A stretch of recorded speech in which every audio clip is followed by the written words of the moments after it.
I don't want anybody to miss this, right? So moving forward with Bill Haney, right? So I'm looking at the moves that has been made. Now I know people keep telling me, and so does Bill. You know, he's the 2023 manager of the year. 2023 manager of the year, and that's cool. I mean, that's good. That's cool and all. But I'm just trying to figure out in 2023, his son had a guaranteed contract. It's easy to be manager of the year when you just walking your son or your fighter or your client into a room with a guaranteed contract. I mean, that's very. I mean, anybody can, any manager can do that, especially without putting up your own money. So that's, and I'm not demeaning that. I'm just saying it is the part of the business, but at the same time, it's a whole lot of bragging going on when we know in 2023 that he was signed, his son was signed to Bob Arum in a 3-fight deal. Now, what would have made him the manager of the year, in my opinion, if they would have closed the show out in 2023, fighting Lomachenko, and then at the end of the year, going against who? Tank Davis. But unfortunately, guess who beat Devin Haney to the punch before he even fought Lomachenko? You guessed it, Ryan Garcia. Who's the main event on this card in New York on May 2nd? Ryan Garcia. You see where I'm going with this? Who is Ryan Garcia's opponent on May 2nd? Rolly Romero. Two guys that both lost to Tank Davis are fighting each other on the main event card, while Devin Haney is playing the back seat on the undercard. Why? Because here's the thing. Reason number 3 why I told the audience and even Bill Haney indirectly on that interview that I did with YSN Sports Media a week after Devin fought Lomachenko is because no matter the outcome of the fight between Devin and Tank Davis, between Devin Haney and Tank Davis, guess what would have happened for Devin Haney's career? It would have skyrocketed. Even if Tank Davis would have beat Devin Haney. Now, somebody might ask, well, Manager Marty, what data can you use to support your thesis? What evidence do you have that you can present to justify your perspective? It's very simple. Everyone that fought Tank Davis, and you know they all lost, with the exception of Lamont Roach, guess what? Their careers skyrocketed, irregardless of the result. Let's look at Isaac Cruz. He's been on pay-per-view after pay-per-view after pay-per-view after the loss to Tank Davis. If that's not good business, I don't know what is. His popularity grew, and he is the one that lost the fight. Remember, I'm the only one that told you, live in living color right here on YouTube, that a fighter can lose a fight, but then gain a fan. Remember that? A fighter can lose a fight and still win a fan. And we saw time and time again, this played out after a loss to Tank Davis, right? Isaac Cruz, he's been on multiple pay-per-views. Don't forget, Isaac Cruz was on the undercard of Terrence Crawford versus Errol Spence.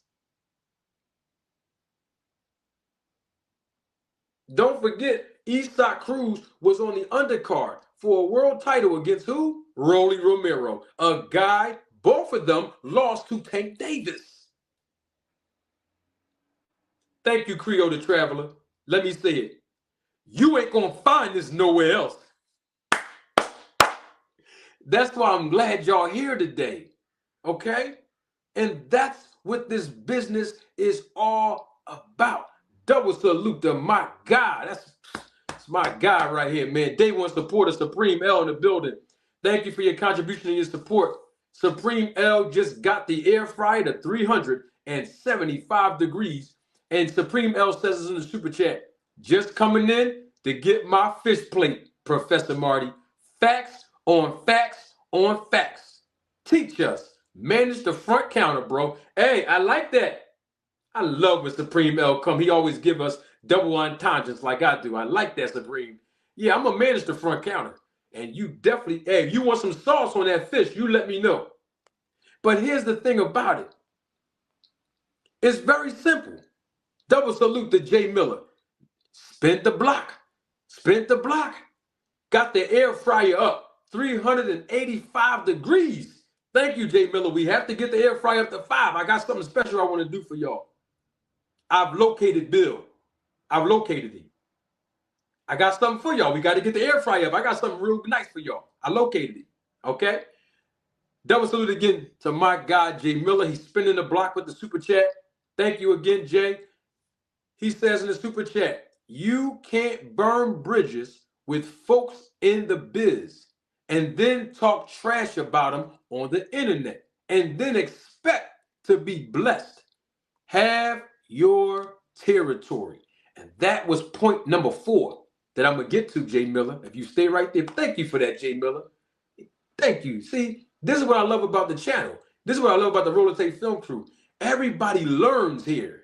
You know what I mean? I love it. And Jay Miller, that's the next point that I was going to drive home. But getting back to Isaac Cruz, he fights Rolly Romero for a world title and beat him on the undercard of another pay-per-view. This is after he loses to Tank Davis. I'm trying to give y'all perspective so you can understand where all this is coming from when I talk about Devin Haney and Bill Haney, right? From a boxing manager's perspective, right? To teach you the business of boxing. Now, let's get down to it, right? Who's next? Who's next? Okay, so Isaac Cruz lose. We got it. Don't forget who else lost. Guess who else lost to him? Don't forget about Garcia, not Ryan Garcia, the other Garcia. Y'all remember? Y'all remember when Andy? Y'all remember when Garcia fought Lamont Roach? Remember, he fought Lamont Roach on the undercard of David Benavidez against Andre. Some of y'all forgot about that. Some of you forgot about that. Remember? Garcia had beat Chris Colbert, right? Brooklyn, New York. And then he fights Tank Davis in January 2023. Right? Remember Boots was on the card and he fought Karen? Y'all remember that the first time. Y'all remember that. Garcia lost. Right on the stool. He retired on his stool. He lost. Guess what? On an undercard of a pay-per-view. You see how his stock rose even after he lost to Tank Davis? Of course, we know Ryan Garcia loses to Tank Davis. His stock rose. Then fights Devin Haney on a pay-per-view main event. All of these fighters I mentioned surpassing Devin Haney, not just in popularity, but in exposure. Why? Because the casuals should be converted from just being casuals to pay-per-view buyers. And when the promotion exposed the pay-per-view audience with the fighter, they're connected. But that's not what the Haneys did. The Haneys chose to move up in weight, not fight Tank Davis, not get Al Heyman on the phone to negotiate a deal, but they go up and cherry pick, and this is no disrespect. I respect every fighter that get in that ring. This is no disrespect to Regis Prograis at all.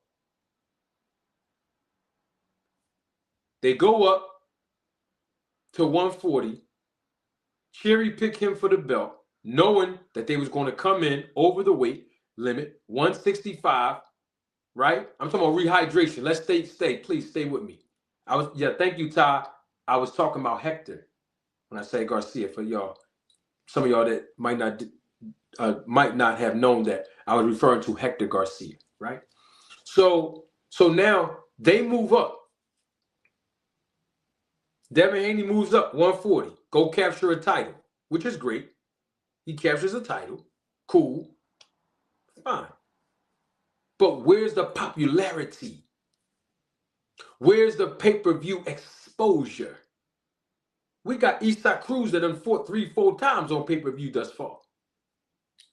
Popularity still rising. And he lost to Rayo. Am I right or wrong? Eastside Cruz just lost to Rayo. Right? The one that just fought Gary Antoine Russell. Right?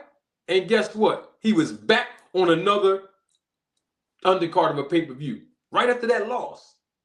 I'm talking about Eastside Cruz. Once again, exposure and popularity.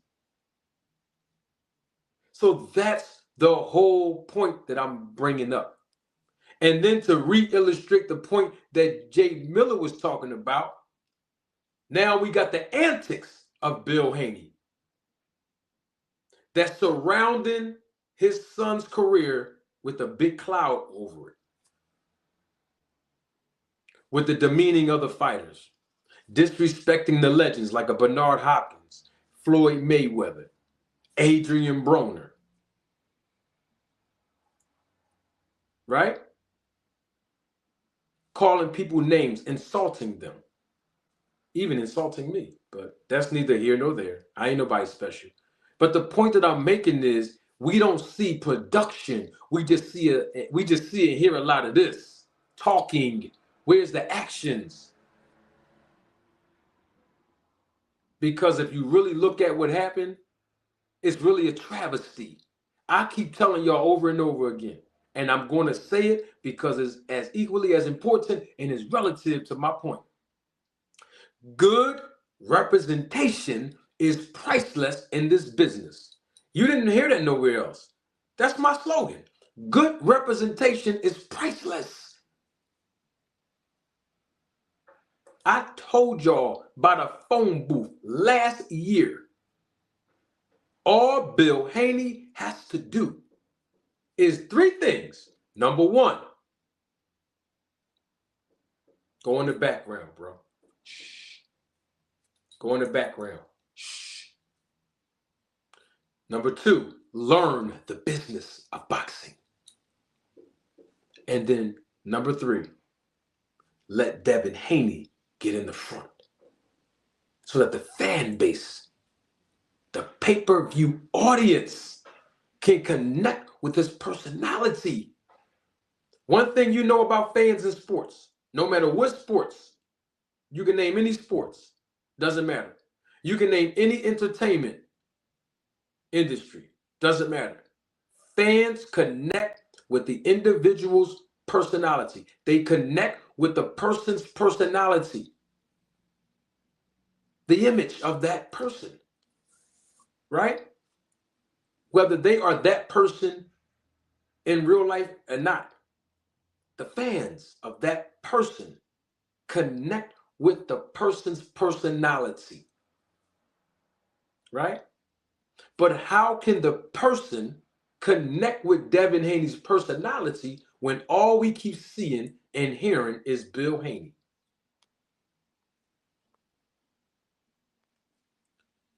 Double salute to Gary. He's, oh my gosh, my man been a member of the channel for 13 months. And he came back spinning the block again. And he says these words, I learned something new on this channel all the time. Thank you, Gary. Listen, it only takes one, Gary. It only takes one person to learn at least one thing about the sport and business of boxing that you weren't exposed to before you came over here. That satisfied me. I'm satisfied, man. Thank you, Gary.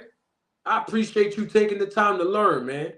Double salute, Supreme L. He just got the air fryer up to 400 degrees. We got to get it up to 500 now. We almost there. Supreme L, thank you again for your contribution. Supreme says in the super chat, had to get back in line. I forgot my drink. This topic is hot. Add tartar and hold the hot sauce. You got it. You know you black. You know they have a stereotype. black people have to eat hot sauce on the fish. I don't know where that came from. But got you on the tartar sauce, brother. I'm going to hold the hot sauce. You know what I mean? And we glad that you got back in the classroom, man. So I wanted to bring all of that up to give people a broader perspective on my point. So when people keep coming in the DM in the comment section and then in the chat, I'm hating on the Haneys, I'm hating. No, listen to the facts that I'm presenting. I make too much sense when I'm bringing this stuff up. And that is hurting who, Devin? The boxer always have to suffer the consequences when their team is not right. Good representation in this business is priceless. So now that we know that Bill Haney is doing all of this talking over and over again, guess where Devin Haney is fighting? Back at the crime scene in New York with the same commission that overturned the decision against Ryan Garcia. And guess who's the main event? On the same card of Devin Haney, the guy who allegedly cheated him. Where they do this at, y'all? A guy can use PEDs to intentionally cheat Devin Haney, but yet become the main event attraction a year later. First fight coming off a suspension, he's on the main event. His name is running around all billboards, on the marquee, on all the advertisements, main event. But yet, he was the PED cheater. And Devin Haney, the victim, is on the undercard. Where is the good representation? Where is it? I mean, we see Bill Haney sprinkling all this sauce, but where's the meat at? In other words, is the actions. You talking, but we need to see your actions. That's going to benefit Devin Haney. You sprinkling the sauce, but where the meat at? You sprinkling sauce on an empty plate. Why? I mean, DHP Promotions is a legitimate company, isn't it? So like I said last weekend, is why don't DHP Promotions headline their own card in Las Vegas? I didn't say the MGM Grand Arena, but it doesn't matter. In Las Vegas. That's Devin Haney's home, right? He could afford Jose Ramirez out there at home to revitalize his career, to rebuild his confidence, to revamp his image to the who? Connecting pay-per-view audience. Because the last time Devin Haney was in New York City, that's why I call it the crime scene. The last time he was in New York, we seen what happened. The last time Ryan Garcia was in New York, we seen what happened. You want to know why Ryan Garcia is the main event on this card? Do you know why? Because he is a bigger draw than Devin Haney. Now, somebody's going to say to me, Manager Marty, you hating. Blue Blood told us that Devin Haney making $3 million in this undercard, and he's making more money than Tank Davis. You might even say, Manager Marty, Bill Haney done told us that his son is the face of boxing. I got a question on that. If all of that's true, then how come Devin Haney got paid less money than Ryan Garcia when they fought each other?